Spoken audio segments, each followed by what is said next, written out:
Hello and welcome. I'm Charles IJ. As of December 2020, government had injected 21.5 billion cedis into state-owned enterprises. Now, these were in the form of loans, subventions, bailouts, or government-backed guarantees. According to the 2020 State Ownership Report, an amount of 797 million cedis was budgeted as government subventions to aid agencies that provide specific public service obligations to enable them meet identifiable expenditure, including staff costs. Now, this, however, represents a decrease of 142% over the budgeted amount in 2019. Meanwhile, the Ghana Highway Authority received 94.31% of total releases in 2020. The report, however, notes that some state-owned enterprises are a potential source of fiscal risk to the national budget.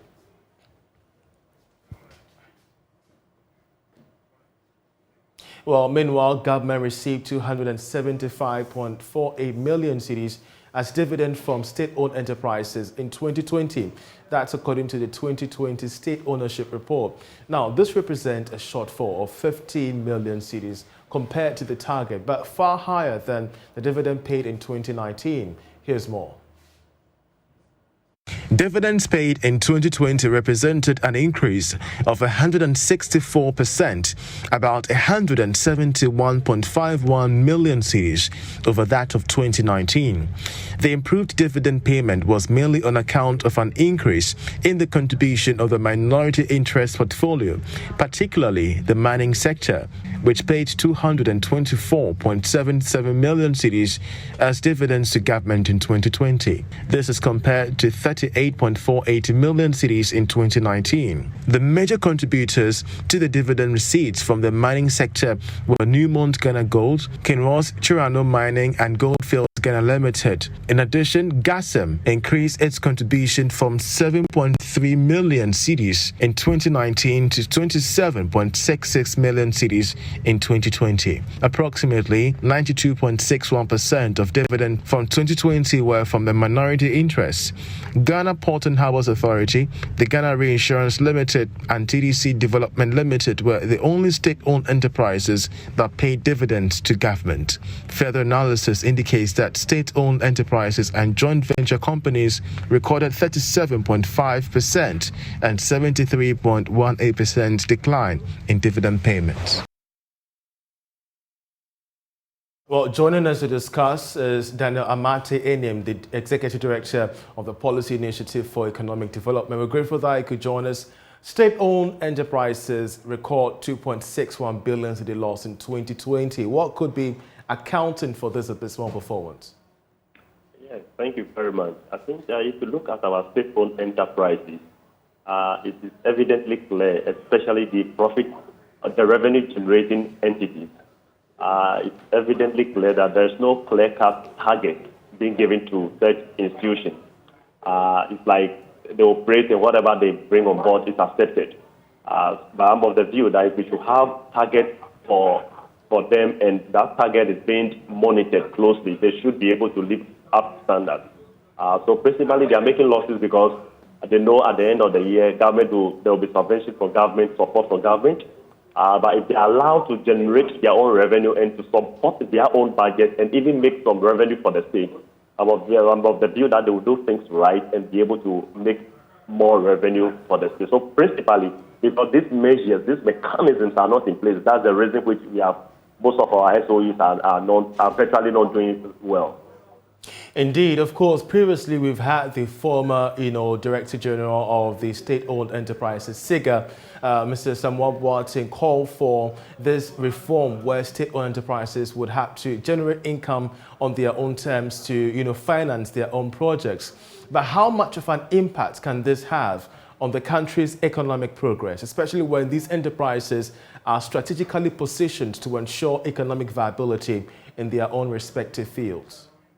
Yes, if we put in this mechanism as discussed earlier and they become economically viable, what it means is that they will generate sufficient revenue that will support our revenue stream as a nation, and that will help in the overall economic growth of the economy. What it means is that GDP growth will increase.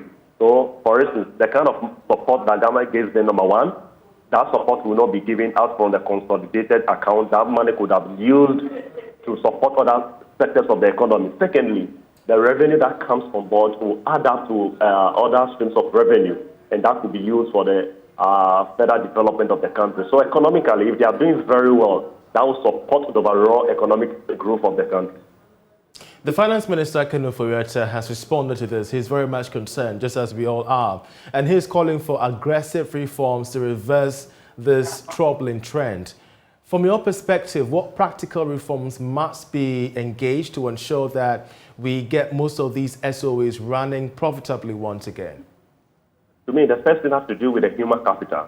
I'm of the view that we have to rethink and reconsider the kind of appointment that goes into the head, people who handle such institutions. Number one, it shouldn't be by political appointment. That is my view. The opportunity should be given to experts, people with the expertise to apply and be appointed to that position. Number two has to do with the corporate governance. We have to realize that there's a lot of political interference or manipulation in terms of how SOEs ought to be run in the country. So if we can strictly adhere to good corporate governance and who employ the right people or who appoint the right people to manage these institutions, I'm of the view that they should be in a better position to run the institution profitably. Well, we're starting this year on a very shaky note. We're just recovering from COVID-19 only to experience the effects of, the Russia-Ukraine war. Although we were feeling the impact here in Ghana. How much can this impact the performance of SOEs in this time around, this year specifically? Yes, because of just like you indicated, because of the geopolitics, more principally the war between Ukraine and Russia. These are external factors that we may not have control over. But there again, if we are able to manage the factors that we have control over internally, number one has to do with how we manage the expenditure, how the resources are judiciously applied, and also we have to look elsewhere where we can equally exploit other opportunities other than Russia and Ukraine.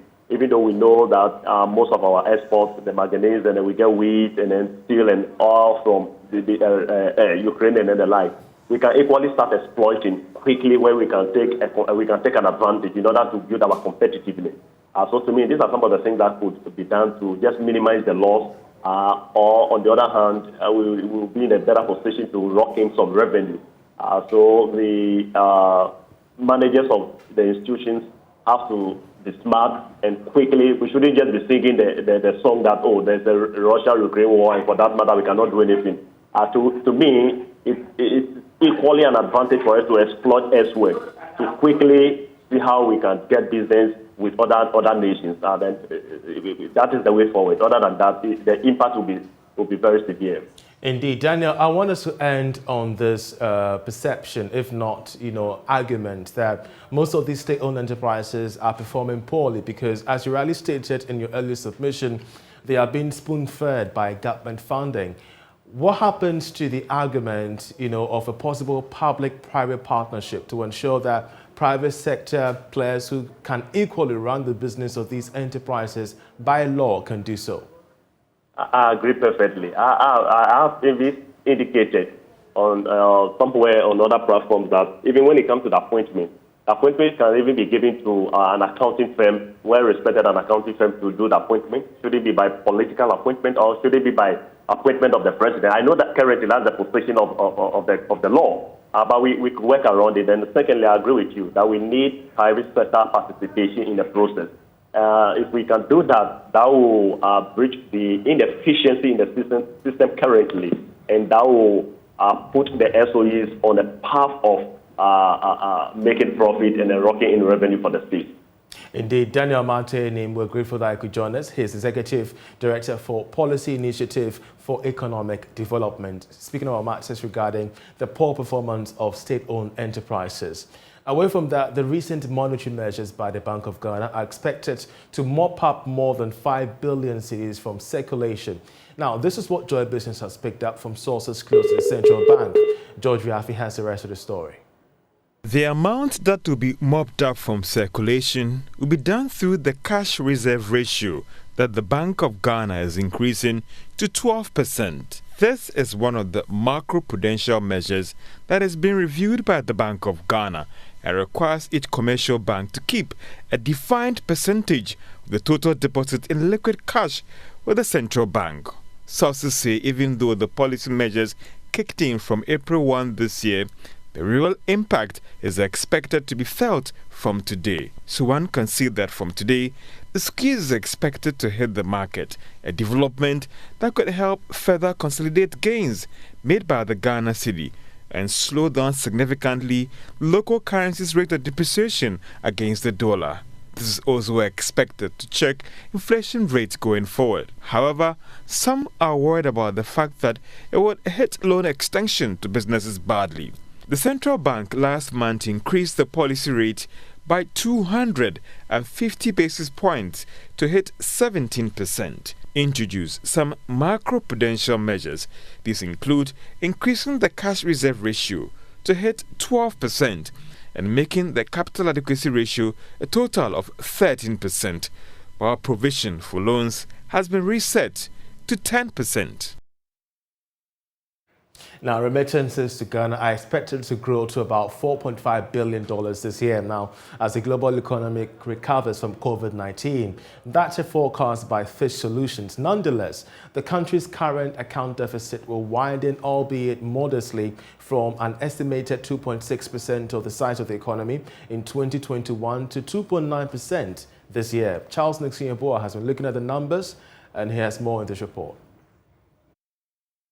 Fitch Solutions said Ghanaians will continue to move abroad as a result of the reopening of borders, a situation that will boost remittance inflows into the country. Again, there is anticipated increase in foreign direct investments in the coming quarters as gold mining companies such as Goldfields and Newmont invest in production capacity. Ghana backed $3.5 billion in remittances in 2020.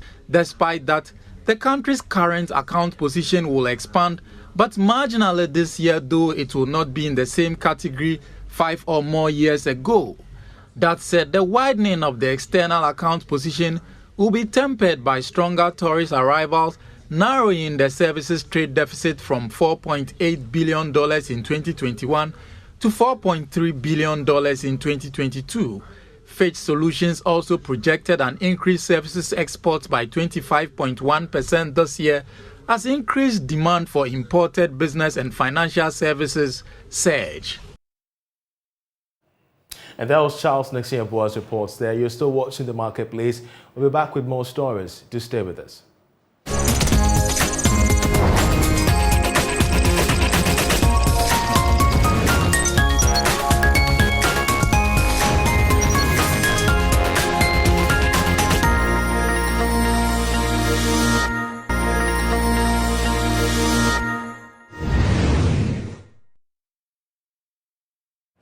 Welcome back. Now, biotechnology and biosafety are projected to be the future of food production. In this regard, some Ghanaian agri stakeholders have met Nigerian counterparts to strengthen collaboration on ensuring food security for the sub-region. Emma Davis sent this report from Abuja, Nigeria. Delegation of scientists, researchers and policymakers from Ghana are in Nigeria to learn from their fellows on how successful they have been in increasing agricultural production in Nigeria. They start off with a stakeholders meeting. Here are some of the speakers. I must commend our Ghanaian brothers and sisters for taking this bold step to initiate and actualize this very important mission that will further enhance scientific bilateral collaboration between the two countries. Nigeria has taken the bull by the horn to embracing the application of technology in our agricultural system. And this is the only way to feed our huge population. Nigeria as a country, we know one thing is clear about us. As regulatory body, NBME, we ensure that we have the knowledge. We also ensure we have the courage. These two must go together. It's on that basis we'll be able to surmount all the attacks and criticisms that sometimes tend to frustrate you and also to intimidate you. We will never be intimidated at the National Biosecurity Management Agency. We will continue to do the best for our country to ensure that this technology is applied safely for the economic development and growth of our country. When the invitation came, I was wondering why a legislator should be involved in this technical talk. But then coming here and listening to what you have done, I think that if all parliamentarians and all legislators have this exposure and this level of in-depth knowledge, will be willing to speak for science. There have been so many skepticisms about biotech and then agri production. I'm a geneticist and a pathologist as well. People are talking about the concept or the process and the products bringing us a lot of cancer. And that is what is eating so much into people's minds, and they are not prepared to allow these products from biotechnology to come to them. African population is growing at a very alarming ratio, and if we are going to maintain the level of security that we have today in Africa, we need to ensure that we have food security. Food security is very key, right? And it's part of the SDG goal. So we need to also, everything we're doing today in the ministry is most of them is towards food security. One of them is reducing what we call post-harvest losses, right?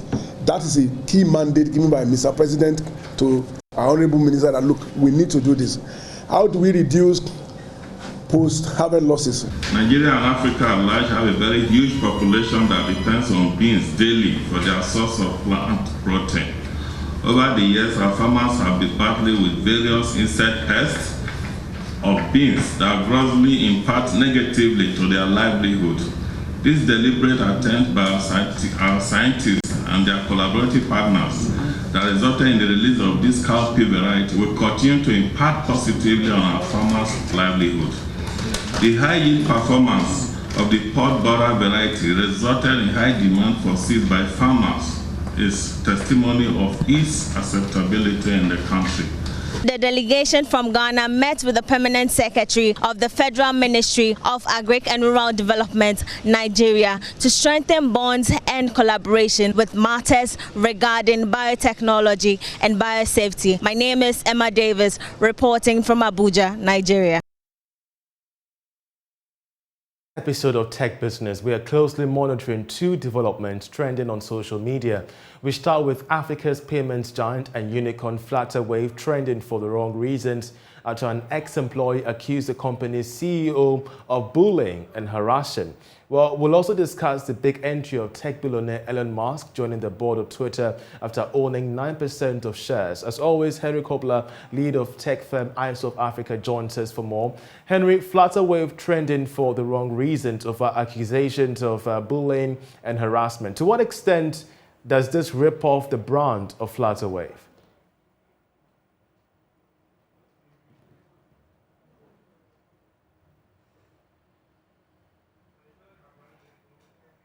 Henry, kindly unmute so we could hear you better, please.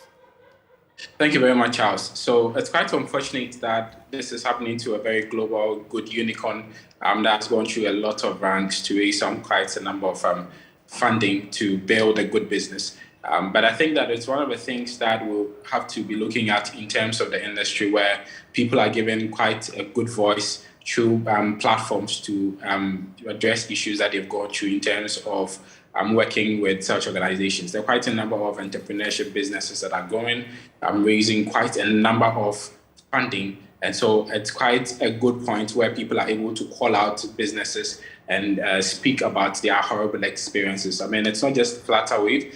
There have been quite a number of companies that have been called into the question as to how their CEOs and their leadership basically treats the workers. I think it's a good point where we have startups going through such conversations to relatively sanitize the ecosystem. Great. It appears that most fintech startups are focusing more on their products rather than human resource. How does this affect overall growth? So it's one of the things that I think that we can get people to focus on. For us in the ecosystem, one of the things that I think has been a thought-leading conversation is the team that relatively runs some of these startups. And so I think that it's a point worth noting where the startup ecosystem basically now pays a particular attention in the HR processes of its setup, where the kind of people they bring into work, the kind of leadership they put in to make sure that the work thoughtfulness for the work processes basically is up to point. And these employees basically are also on a good path to deliver is very important. I think that there's been this point where there's this great resignation that is starting to hit a lot of companies, where a lot of these companies relatively would want to a lot of these employees would want to work relatively from home or are trying to resign from quite a number of startups that have raised huge amount of funding. But I think it's a point where we need to start having that conversation and opening up to these conversations to people that work in these startup companies. Indeed. Well, let's now move to Twitter, welcoming its newest board member, Elon Musk. Already we have seen the tech billionaire flirt with a possible edit button on the social network. How does his inclusion boost the interest of startups, tech startups especially? So him joining the platform, I think is a very interesting one, because he had done quite a number of surveys and had even threatened to build his own social media. But quite a number of people didn't really agree with that on the microblogging platform Twitter. And since he's actually the largest following CEO on Twitter, I think that it basically gives him the leverage to manipulate when he joins in. I think that one of the things I've realized from what he really does is the influence he has or carries out on Twitter. I mean, he has 40 million followers on Twitter alone, and that gives him a leverage. I think his interest there really is reflecting how he's looking at the cryptocurrency market. And I think that Twitter has a very great interest. If you're currently looking at Twitter, they are actually running the NFT hugely on it. They are looking at rewarding people that create content there with tokens and with points on Twitter. So I think that it does well for him coming in with some level of influence. But I think that